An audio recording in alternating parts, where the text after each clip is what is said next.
With the recent loss of Alex Pereira and his dethrone anymore, it actually surprises me at this settled point of time that no one really cares. I'm not talking about no one cares about Alex. This guy stinks! I'm just talking about no one really cares about Alex not being the champion anymore. And I wasn't expecting that much people not really caring about Ankalaev being the best light heavyweight fighter in the world. And there is one more country on the map, Japan.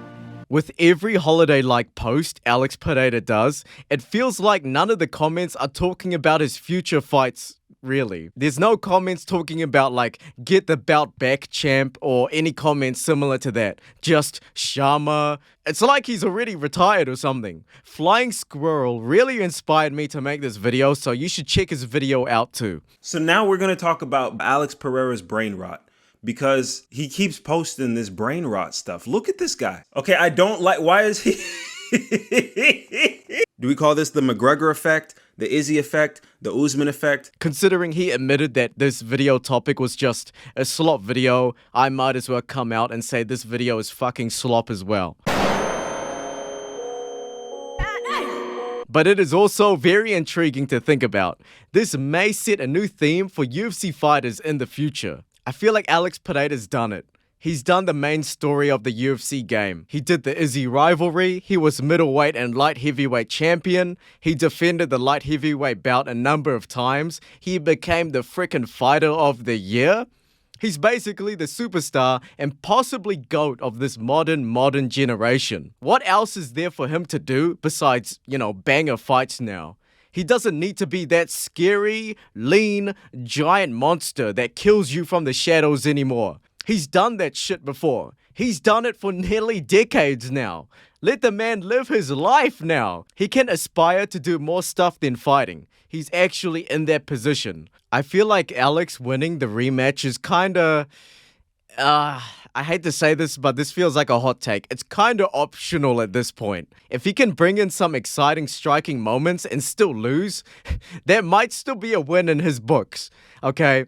He will be like 38 years old. I think his aspirations isn't solidifying a super good fighting legacy anymore. He's always a fighter, but he's in an influential position to do more now. He's doing the post-fame fighter phase where he's going to be in movies, doing humanitarian stuff, and so on.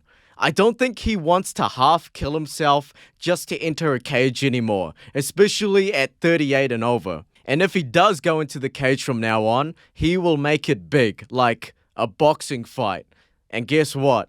The UFC right now probably doesn't want to accommodate that. Even if Alex Pereira wanted to further pursue a bigger fighting legacy, the UFC probably won't like that. Because of the UFC post Conor McGregor era, they have been star maxing their fighters while still making them, fameless enough for shit pay and being only known as, famous UFC fighters, not famous combat superstars. So whatever you do, Alex, I just know it isn't an Ankalaev rivalry and, continuing to defend the light heavyweight bout of the UFC. I know that much. Alex might know he's bigger than that, and I can understand he wants to do a project, either it's like a non-profit or some sort of campaign advocating the pros of being sober and quitting alcohol, because, his life was basically the proof of a success story. But it's kinda hard to advocate such a movement while you are still under the company that left hooks you right in the face every single round break with alcohol endorsements. And this is also something I've been seeing recently with other exciting, famous, UFC fighters right now. Israel Adesanya is low-key retired too. You don't know how many people actually ask me if Izzy is still fighting or not. And that was before the Imavov fight. He's probably chilling, maybe 2 more fights in his career and that's it.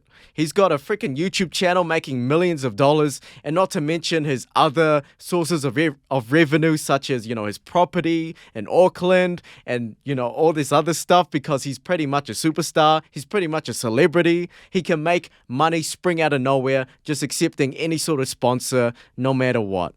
He doesn't need to half kill himself to just, gamble his great legacy to be a great, great legacy. Dan Hooker is another fighter that comes to mind. He's doing things now. He just wants exciting fights. And you can tell he's in that position because he's constantly injured.